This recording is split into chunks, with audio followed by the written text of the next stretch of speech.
currently in the Marine Corps and are serving with the Marine Corps recruiting station in Pittsburgh. I'd like them to please stand. I hope they're still here.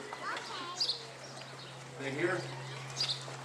I think they left, but anyhow, I want to recognize them. They were Sergeant Peabody, Staff Sergeant Ernest, Staff Sergeant Seckley, and Sergeant Ramsey. They were nice enough to join us today, and give them a round of applause.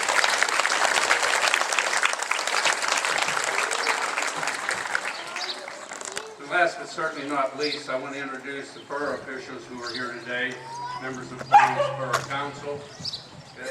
We have Doug Lasky, right?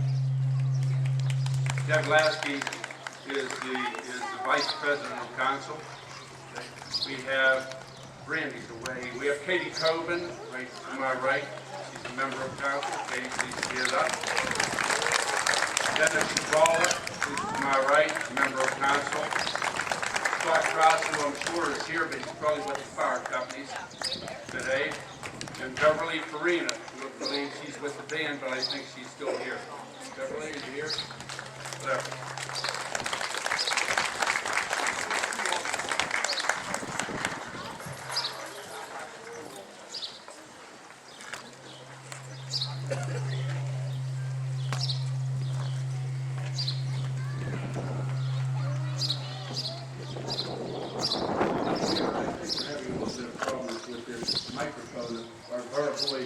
I'd like them to come up and see, please try to solve this problem.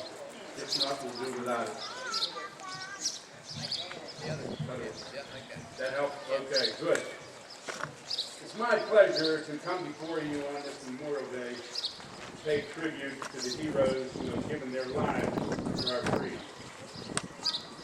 We recognize the fallen soldiers of past wars, and particularly those who have fallen now in Afghanistan and Operation Iraqi Freedom. We are privileged to have veterans still among us who fought in places such as Europe, Korea, Vietnam, and the Middle East. Some of those are particularly and physically here with us today. They know, as we have learned, that the armed forces is a diverse group of men and women who are forever connected by a desire to serve their country, and forever connected by their experience in the field.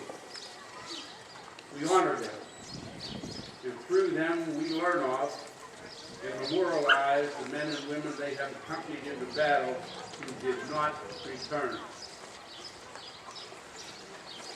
Just as we respect the American tradition of honorable military service, future generations will respect the sacrifices of today's generation of Americans and be indebted to them for continued freedom and prosperity.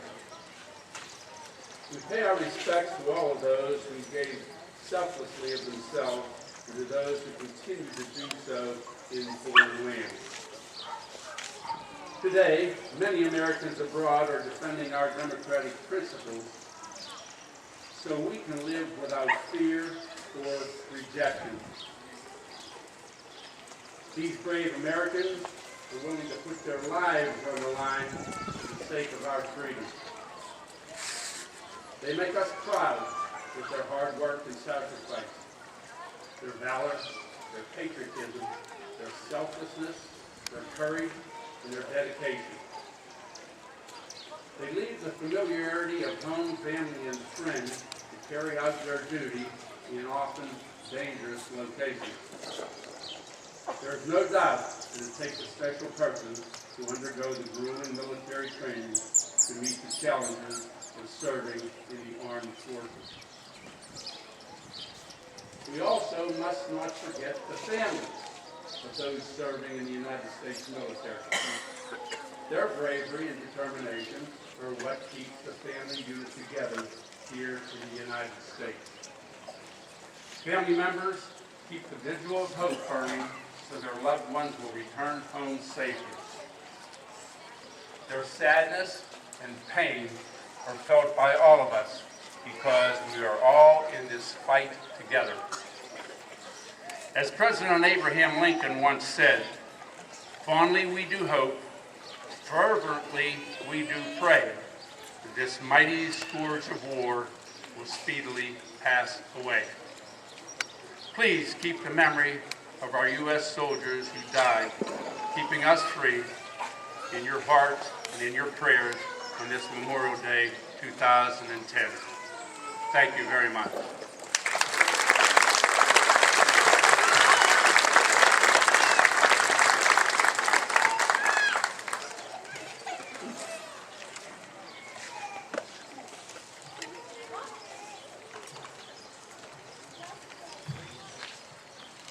Ladies and gentlemen, in 1971, Congress put into law that Memorial Day would be celebrated on the last Monday in May in remembrance of those who have died serving America and protecting our freedom. Today, I'm asking all of you to please do this and also remember a man who has died not serving his country, but a man who served his country during World War II and never forgot the importance of those who died serving their country. I'm speaking about James T. Walmsley, who passed away this past year. Jim served his country in the U.S. Army during World War II as a corporal and a medical technician with the 810th Army Air Force Base Unit. He was inducted into the Army on December 1, 1942, and was discharged on December 4, 1945. He received the American Theater Medal, Good Conduct Medal, and the Victory Medal. 62 years ago, Jim joined the American Legion O'Hara Post 555 here in Blawnox and served as its commander for 35 years. During his tenure with the American Legion, he was very instrumental in perpetuating the Blawnox Memorial Day festivities and the existence of the American Legion O'Hara Post 555. In my opinion, our Memorial Day festivities here in Blawnox will never be the same without Jim. For many years, Jim was the leader and organizer of those Memorial Day festivities in Blawnox, until he asked me to take his place 6 or 7 years ago. Jim never missed Memorial Day here in Blawnox. Even last year, when his health was failing, he made the effort to ride in Larry's car in the parade, and he sat here to my left during Memorial Day services.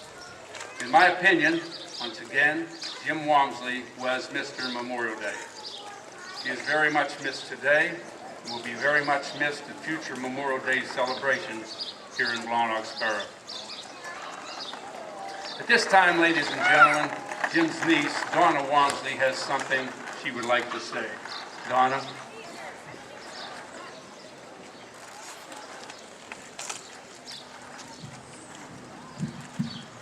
First of all, I would like to thank Mr. Smith, our mayor, and Blawnox Council for dedicating the parade to my Uncle Jim today. My Uncle Jim was known as Mr. Blawnox. He moved here to Blawnox at the age of 21 with his family. He was the son of Walter and Isabel Walmsley, one of 13 children, being 7th in line. He met and married his wife, Mary Nealon, here in Blawnox. He worked in the Blawnox steel mill his entire life here. He had 2 children, Barb and Jim, and he raised them here in Blawnox. Uncle Jim served as the commander of the American Legion Post 555 here in Blawnox for many years. It was because of him that these Memorial Day parades became an annual event and so special to our small town. He took these parades very seriously. I can remember being a small child in Brownies and Girl Scouts and marching in these parades. Uncle Jim was also a very active member of Hoboken Presbyterian Church and the Blawnox Fire Department. When the fire department started their annual fish fries, I remember him standing back there cooking away. He was an active member of the Blawnox Sportsman's Club and the Blawnox Egg Club. You would find him at every picnic every year cooking their corn. He took this job very seriously. There's a member at the Blawnox Sportsman's Club, Joe Harris, and he said to me, I remember one year I was helping Uncle Jim peel the corn, and obviously I wasn't doing it right, because Uncle Jim took the time to tell me the proper technique of peeling the corn. Joe just laughed. He also did this job at our annual family reunion, and he took it just as serious there. When my dad was older and not in so great of health,